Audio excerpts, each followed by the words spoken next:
How to send Zoom meeting link on WhatsApp. Firstly, go to the app library and search for the Zoom app. Open the Zoom app and start your meeting. Click on New Meeting at the top to start a new meeting. You can select Video On or Personal Meeting ID. Now click on Start a Meeting to create a room. Now it may take some time to create your room. It will show a connecting page like this. Once your room has been connected, it will look something like this. At the bottom panel, select the Participants option.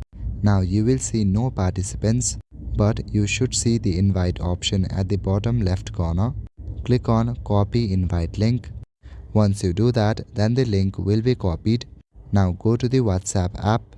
On your WhatsApp app, simply paste the link.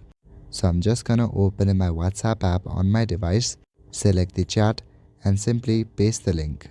Now the other person can simply tap on the link and join your meeting. That's all for today. Thank you.